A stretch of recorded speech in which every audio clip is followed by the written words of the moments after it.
오늘 우리에게 주시는 하나님 말씀 고린도 후서 8장 1절부터 15절까지 말씀입니다. 한 절씩 우리 읽겠습니다.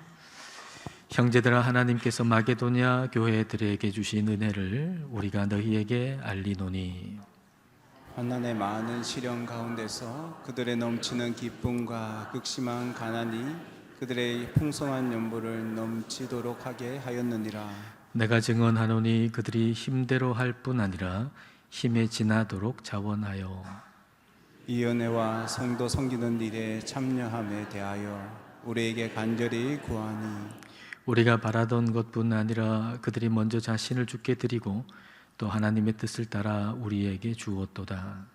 그러므로 우리가 디도를 권하여 그가 이미 너희 가운데서 시작하였은즉 이 은혜를 그대로 성취하게 하라 하였노라. 오직 너희는 믿음과 말과 지식과 모든 간절함과 우리를 사랑하는 이 모든 일에 풍성한 것 같이 이 은혜에도 풍성하게 할지니라. 내가 명령으로 하는 말이 아니요 오직 다른 이들의 간절함을 가지고 너희의 사랑의 진실함을 증명하고자 함이로라. 우리 주 예수 그리스도의 은혜를 너희가 알거니와 부요하시니로서 너희를 위하여 가난하게 되심은 그의 가난함으로 말미암아 너희를 부요하게 하려 하심이라.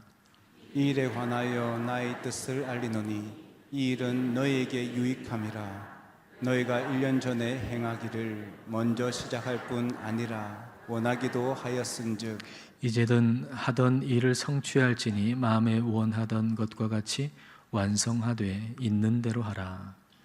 할 마음만 있으면 있는 대로 받으실 터이요 없는 것은 받지 아니하시리라.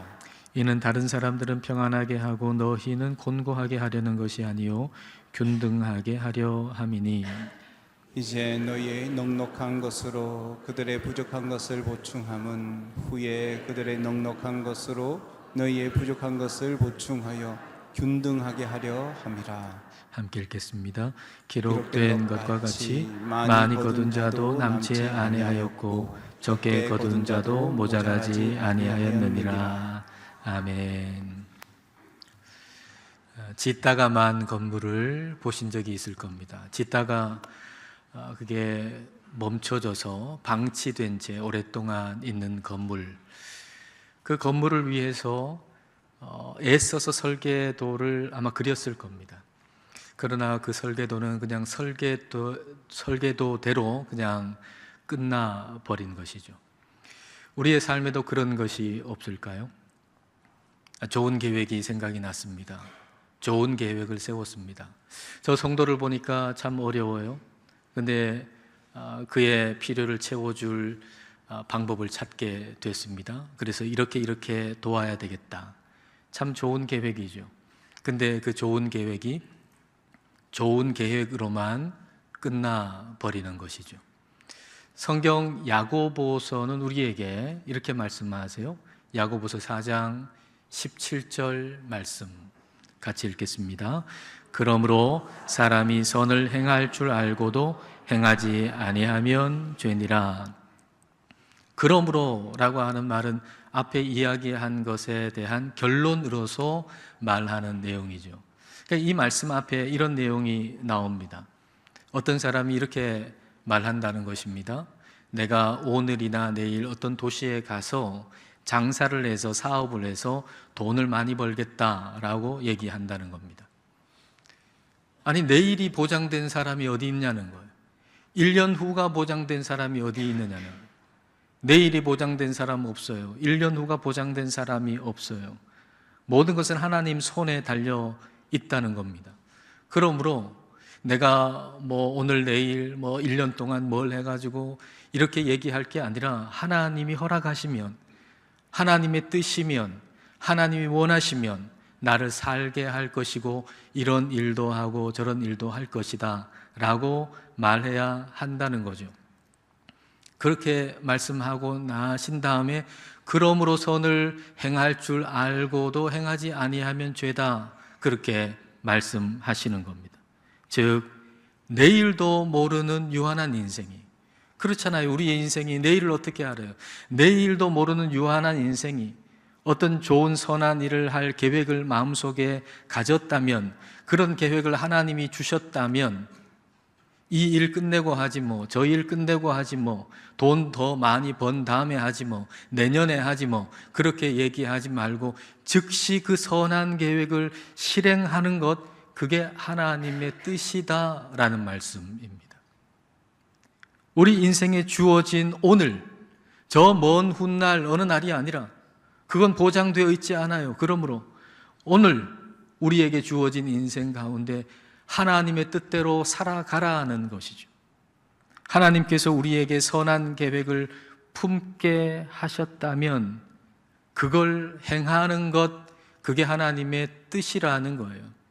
근데 우리는 많은 경우에 그걸 방치해 둔 경우가 참 많이 있잖아요. 근데 고린도 교회도 그랬어요. 고린도 교회도 뭔가 좋은 선한 계획을 세웠습니다. 그리고 시작도 했습니다. 그런데 그게 완성되지 않은 채 그냥 오랫동안 방치해 둔 것이 있었습니다. 자, 7절 말씀. 자, 7절 말씀 같이 읽겠습니다. 오직 너희는 믿음과 말과 지식과 모든 간절함과 우리를 사랑하는 이 모든 일에 풍성한 것 같이 이 은혜에도 풍성하게 할지니라. 여기 이 은혜라고 표현되어 있는 이것은 예루살렘 교회의 가난한 성도들을 물질적으로, 재정적으로 돕는 일을 가리키는 말입니다. 자, 건물로 말한다면 고린도 교회는 믿음의 빌딩도 아주 잘 세워져 있고, 그리고 말과 지식의 도서관도 아주 멋지게 잘 만들어 놓았고, 그리고 간절함과 열정의 체육관도 아주 멋있게 잘 세워놨는데 구제의 빌딩은 짓다가 만채로 방치되어 있다는 얘기입니다. 고린도 교회가 이미 1년 전에 예루살렘 교회가 너무 지금 가난하고 힘들다라고 하는 소식을 들었어요. 그래서 그들을 도와야 되겠다라고 하는 계획을 세웠어요. 그래서 그들이 이제 그들을 위한 헌금을 내는 일을 시작을 했어요.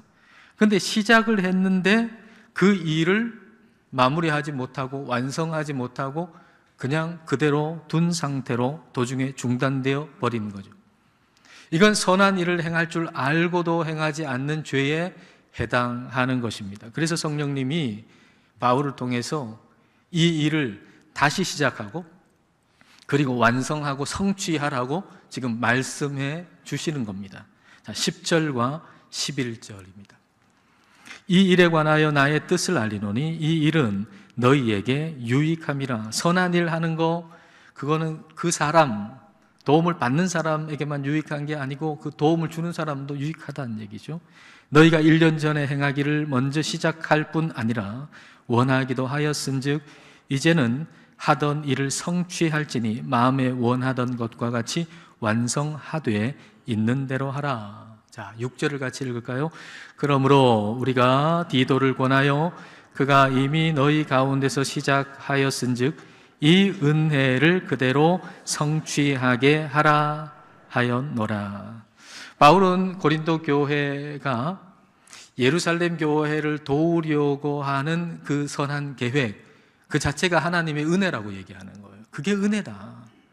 저 사람 좀 도와야 되겠다, 저 교회 도와야 되겠다 라고 하는 그 마음, 그 계획, 그 생각, 그게 하나님의 은혜라고 하는 거예요. 그러면 그게 하나님의 은혜라면 그 일을 실행하는 것도 하나님의 은혜인 거죠.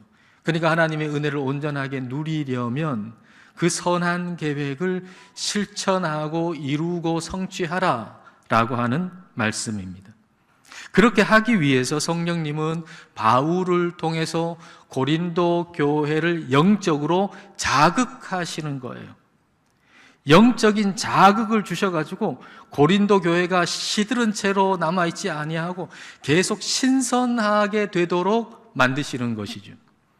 여러분, 우리가 같은 자리에 계속 있으면서 신선함을 유지한다는 것은 그리 쉬운 일이 아닙니다.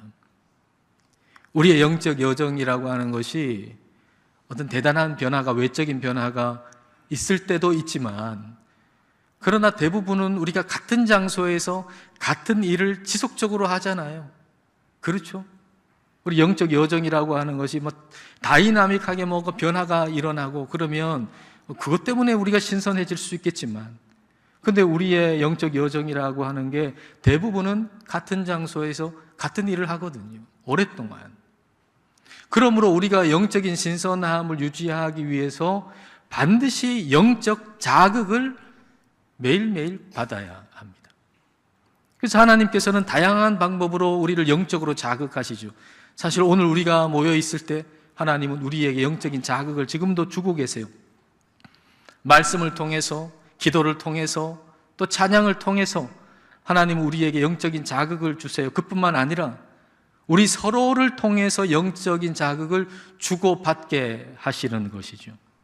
하나님은 우리의 영이 시들은 상추처럼 되기를 원치 않으세요. 지금 어떤 분은 시들은 상추 같아요. 근데 하나님은 그걸 원치 않으세요. 하나님과 우리의 관계가 건태기에 빠지는 것을 우리 하나님 원치 않으세요. 그래서 하나님께서는 믿는 사람을 통해서 또 다른 믿는 사람에게 영적인 자극을 주시는 겁니다. 교회는 서로에게 영적인 자극을 주는 사람들이에요. 우리는, 이 공동체는 서로 영적인 자극을 주고받는 사람들이에요. 저는 여러분에게, 여러분은 저에게 영적인 자극을 주고받음으로 우리는 늘 영적으로 신선한 상태로 있을 수가 있는 것이죠. 하나님은 고린도 교회를 신선하게 하기 위해서 영적인 자극을 주세요.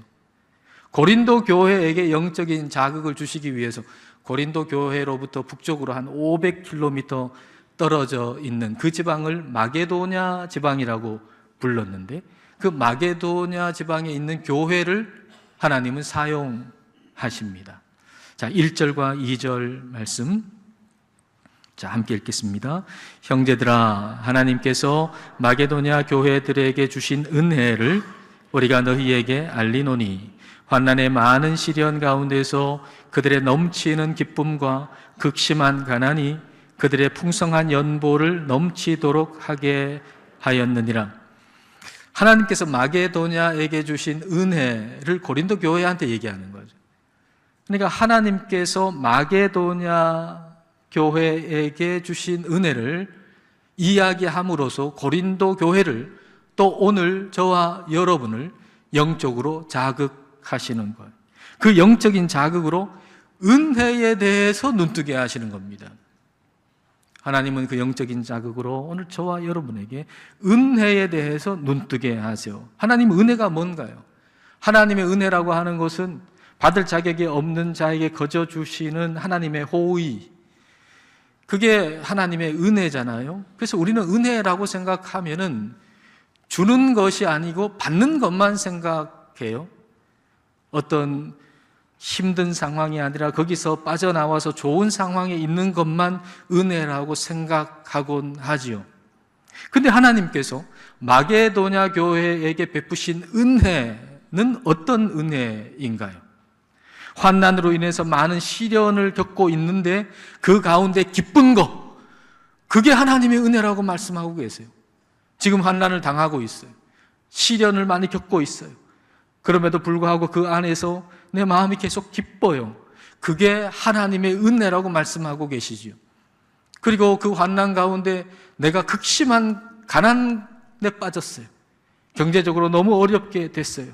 그럼에도 불구하고 더 어려운 교회, 우리보다 더 어려운 교회, 예루살렘 교회에 더 가난한 사람들을 생각하면서 그들을 위해서 헌금을 해야 되겠다라는 생각을 하고, 그리고 헌금을 드려서 그들에게 전해주는 것, 그게 바로 하나님의 은혜라고 말씀하시는 것입니다.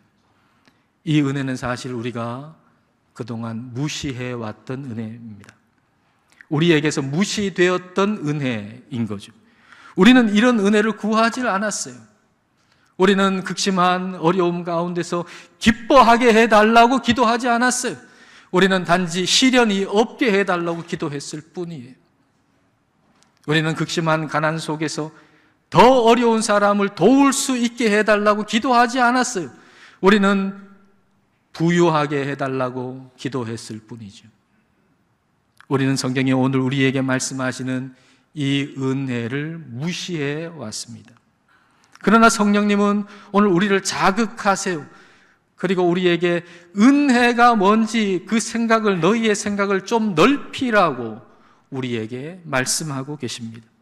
성령님이 우리에게 주시는 이 긍정적인 영적 자극을 우리가 받아서 주님의 이 은혜를, 주님께서 은혜라고 말씀하시는 이 은혜를 은혜로 여기려면 우리가 꼭 기억해야 할 단어가 한 가지 있습니다. 그 단어가 바로 연합입니다. 연합. 연합하게 해주시는 게 하나님의 은혜예요. 우리의 상황이 어떠하든지 연합하게 해주시는 게 하나님의 은혜예요. 왜 환난을 당하는데 기쁠 수가 있죠? 그 마게도냐 교회 사람들이 환난을 당하고 시련이 많은데 왜 어떻게 기쁠 수가 있죠? 만약 그리스도와 멀리 떨어져서 죄를 짓다가 그 죄 때문에 환난을 당하는 것이라면 뭐가 기쁘겠습니까? 그러나 그런 환난이 아니에요. 그리스도와 연합함으로 인해서 당하는 환난이고 시련이에요. 세상이 그리스도를 미워하기 때문에 그리스도와 연합한 나도 미워하거든요.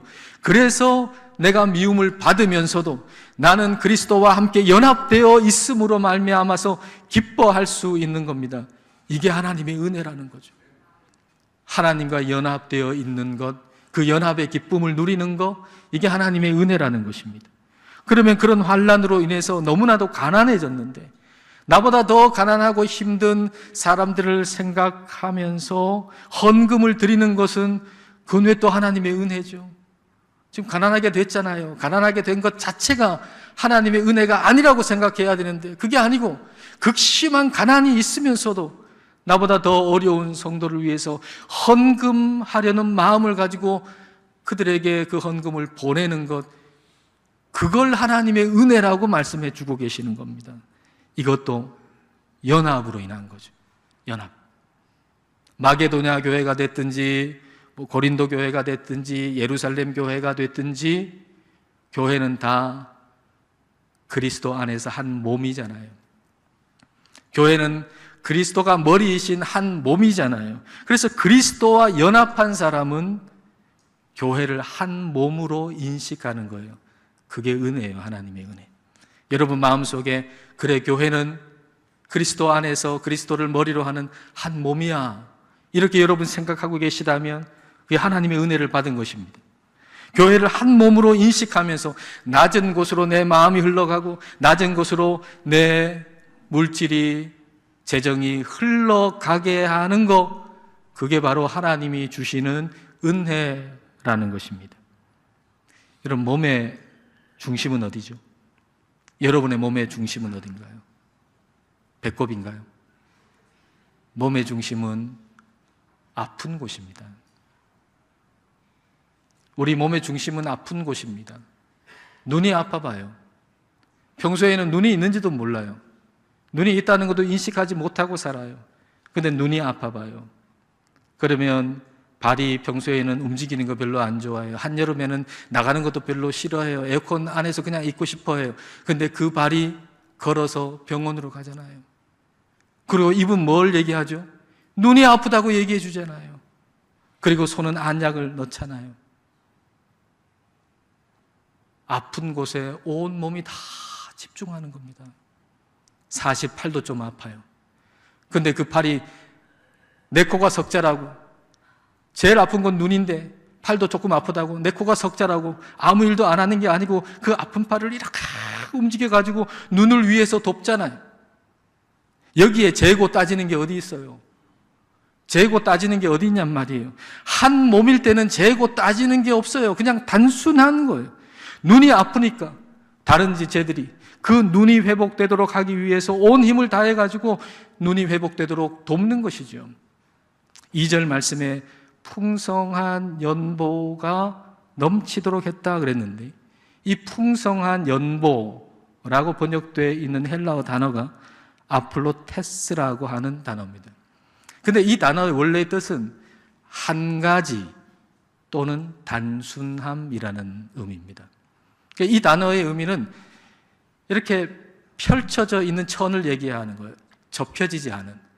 막 이리저리 몇 번 접혀가지고 그 안에 뭐가 있는지 알 수도 없는 게 아니고 싹 펼쳐져 있어서 아주 단순하게 보이는 그런 천을 의미하는 단어인 거예요. 그러니까 풍성한 연보라고 하는 것은 그 연보에 헌금의 액수가 많다는 것이 아니라 그들의 마음이 풍성하다는 것이고, 그 마음의 풍성함은 어디서 나왔냐? 단순함에서 나왔다는 거예요. 단순함에서. 예루살렘 성도들이 어렵대. 아, 그래, 도와야지. 여기에 복잡한 게 뭐가 있어요? 아, 어느 성도가 어렵대. 아, 그럼 도와야지. 이 단순함에서 풍성함이 나온다는 것입니다. 하나님은 우리 몸을 그렇게 만드셨어요. 하나님께서 우리 몸에 은혜의 원리를 새겨 놓으셨어요. 하나님이 우리의 몸에 팔, 다리, 이런 각 지체들을 자기 마음대로 그냥 움직이도록 만들어 놓으셨다면 우리는 이미 살지를 못했을 겁니다. 다 완전히 병들어가지고 여기 오지도 못할 겁니다. 눈이 아프든지 말든지, 팔은 내 좋은 대로 막 움직이고, 위가 아프든지 말든지, 입은 자기 입맛에 맞는 거 계속 먹어봐요. 위가 쓰리든지 아프든지, 난 입은 내가 좋아하는 거 마음대로 먹겠다. 그러면 위는 완전하게 망가질 겁니다. 근데 하나님이 우리 몸을 그렇게 만들지 않으셨잖아요. 어디 한 곳이 아프면 모든 지체가 거기에 다 집중하잖아요. 평소에 좋아하던 것도 절제하잖아요. 모든 지체가 한 곳에 집중해가지고 그 아픈 곳이 그래서 회복될 수 있도록 만드시도록 우리의 몸을 우리 하나님이 그렇게 만들어 놓으셨어요. 이것이 우리 몸에 새겨 놓으신 하나님의 은혜의 원리라는 겁니다. 그러므로 교회를 주님의 몸으로 인식하는 것, 그게 하나님의 은혜예요. 우리가 교회를 주님의 몸으로 인식하고, 그리고 낮은 곳으로 우리의 마음을 흘려보내고 우리의 물질을 낮은 곳으로 흘려보내는 것, 그게 바로 하나님의 은혜라는 겁니다. 이 하나님의 은혜를 우리가 구해야 합니다.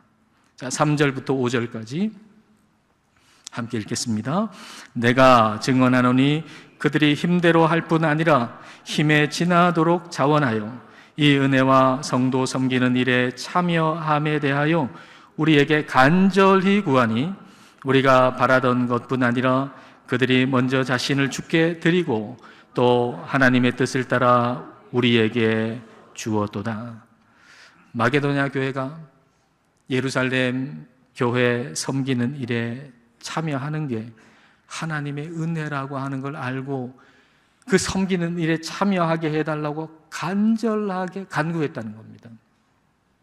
아마도 바울은 마게도냐가 지금 극심한 가난 가운데 있잖아요. 환난을 당해서 극심한 가난 가운데 있기 때문에 여러분들은 안 해도 괜찮아요, 그렇게 말했던 것 같아요. 여러분은 안 해도 괜찮아요. 다른 교회들이 있잖아요. 다른 교회들 통해 가지고 예루살렘 교회 도우면 됩니다. 여러분들은 안 해도 괜찮아요. 근데 그 말을 들은 마게도냐 교회가 그들을 돕는 것이 하나님이 주시는 은혜라고 생각해서 우리도 좀 도울 수 있게 해달라고 간청했다는 겁니다. 우리도 헌금하게 해달라고 간청했다는 것입니다. 어떻게 그런 일이 가능할까요? 요즘에는 목회자들이 헌금 좀 하라고 막 얘기를 많이 하던데, 어떻게 마게도냐 교회는 헌금하지 말라고 그러는데 우리도 좀 헌금하게 해달라고 간청하는 그런 일이 일어날 수가 있을까요? 그들이 먼저 자기 자신을 하나님께 드렸기 때문입니다. 먼저 하나님께 자기 자신을 드리고 나니까 이제 모든 게 다 하나님의 것이라고 하는 사실을 알게 된 거죠. 그러니까 그 다음에는 하나님의 뜻이 더 분명하지 않겠어요? 내 거라고 생각할 때는 욕심이 생겨서 하나님의 뜻을 분별하기가 상당히 어려워요. 근데 모든 게 다 하나님의 것이라고 생각하니까 욕심이 사라지고 하나님의 뜻이 뭔지 알게 되죠. 그래서 먼저 자신을 하나님께 드리고 나서 하나님의 뜻대로 예루살렘 교회를 위한 헌금을 드리면서 바울을 통해서 그게 전달되도록 했다라는 말씀입니다. 여러분, 내 존재 자체가 하나님의 은혜잖아요. 여러분의 존재 자체가 하나님의 은혜잖아요. 그러므로 우리의 존재를 하나님께 드리는 것도 하나님의 은혜예요. 그리고 이렇게 하나님께 나를 드리고 나면 하나님의 뜻이 더 분명해집니다. 다 하나님의 것이기 때문에 하나님께서 나를 통해 누구에게 뭘 주기를 원하시는가, 하나님의 뜻이 더 분명하게 드러나는 것이죠. 우리가 받는 은혜뿐 아니라 주는 은혜를 구하면서 살아갈 때 우리는 신선해질 겁니다. 세상은 다 받는 것만 구하지만 우리가 주는 은혜를 구하면서 살아간다면 우리의 영은 새로워질 것이고 우리의 삶은 신선해질 것입니다. 그런데 이 은혜가 우리에게 그동안 무시되어져 왔습니다. 그런데 이 은혜는 정말로 큰 은혜입니다. 왜냐하면 우리 주님께서 이 땅에 오셔서 그렇게 사셨기 때문이죠. 그러므로 주고 베푸는 은혜를 구하면서 산다는 것은 곧 우리 주님 닮아가기를 구하면서 사는 것과 같은 것입니다. 자, 9절 말씀을 우리 다 함께 읽겠습니다. 우리 주 예수 그리스도의 은혜를 너희가 알거니와 부요하신 이로써 너희를 위하여 가난하게 되심은 그의 가난함으로 말미암아 너희를 부요하게 하려 하심이라. 부요하신 그리스도가 가난하게 되셨다라고 하는 것은 우리 주님이 우리의 모든 죄를 다 지시고 십자가에서 죽으신 걸 말씀하시는 것입니다. 하나님과 동등하신 분이 사람이 되셔서 우리의 모든 죄를 다 지시고 십자가에서 죽으심으로, 가난하게 되심으로 우리를 하나님의 자녀 부요한 자가 되게 해 주신 것입니다. 주님께서 이 땅에 오신 목적이 섬김을 받으러 오신 게 아니라 섬기러 오셨죠. 우리 주님께서 뭔가를 받기 위해서 오신 것이 아니라 주시기 위해서 이 땅에 오셨습니다. 이걸 닮아가는 게 하나님의 은혜입니다. 그러므로 우리는 주는 마음, 주는 행동, 베푸는 마음, 베푸는 행동, 그것이 하나님의 은혜인 줄 알고 이 은혜를 날마다 구해야 됩니다. 지금까지는 그 은혜가 우리에게 무시되어진 은혜였지만 이제는 그 은혜를 우리는 날마다 구해야 합니다. 그리하여 주고 베푸는 것이 우리의 일상이 되게 해야 합니다. 예수님께서 구제할 때 오른손이 하는 일 왼손이 모르게 하라라고 말씀하셨습니다. 오른손이 하는 일 왼손이 모르게 하라라고 하시는 말씀은 그게 일상이 되게 하라는 의미입니다. 어쩌다 한 번 하는 일은요, 모를 수 있습니다. 모를 수가 없습니다. 어쩌다 한 번 하는 일은 잊어버릴 수가 없습니다. 10년 지나도 기억합니다. 내가 그때 너한테 얼마 줬지? 어쩌다 한 번 한 일은 절대로 모를 수가 없습니다. 그러나 늘 습관처럼 하는 일은 방금 전에 했는데도 모를 수가 있습니다. 방금 전에 했는데 그걸 모를 수가 있습니다. 가스를 쓰고 나서 그 밸브 잠그는 일 습관처럼 하면 밸브를 잠그고 나서도 내가 밸브를 잠궜나 안 잠궜나 모를 수가 있습니다. 그래서 가보면 잠궈져 있어요. 외출할 때 방에 불을 끄는 거 습관적으로 늘 하는 사람은 그걸 모를 수가 있어요. 아, 내가 방에 불을 껐나 안 껐나? 들어가 보면 불을 꺼놨어요. 어떤 책을 보니까 이렇게 뭘 했는지 안 했는지 잘 모를 때는 전혀 상관없는 단어를 말하면서 그걸 한번 해보라는 거예요. 그러면 기억이 생생하게 남는다는 거죠. 그래서 제가 그 책의 내용대로 밸브를 잠그면서 딱따구리 이렇게 한번 해봤어요. 그랬더니 밸브 잠궜다는 것이 분명하게 기억이 나더라고요. 불 끄면서 뻐꾸기 해봤어요. 내가 불을 껐지 분명하게 기억이 나더라고요. 우리가 누군가에게 주고 베푸는 것이 이랬으면 좋겠습니다. 누군가에게 뭔가를 베풀고 주면서 딱따구리라고 말해야 내가 그 사람한테 줬다는 걸 기억할 정도로 주고 베푸는 것이 우리의 일상이 되었으면 좋겠습니다. 구제할 때 오른손이 하는 일 왼손이 모르게 하라는 것은 그게 주고 베푸는 것이 우리의 일상이 되게 하라는 것입니다. 드리는 것, 그게 하나님의 은혜입니다. 주고 베푸는 것, 그게 하나님의 은혜입니다. 하나님께 나를 드리는 것, 그게 하나님의 은혜입니다. 주고 베푸는 그 삶, 그것이 하나님의 은혜입니다. 이 은혜를 우리가 날마다 구하면서 살아가시기를 축복합니다. 기도하시겠습니다. 이 시간 우리 기도하실 때 우리가 무시해 왔던 은혜를 은혜로 알게 하심을 감사드리며 주고 베푸는 은혜를 날마다 구하며 살기를 이 시간 함께 기도하시겠습니다.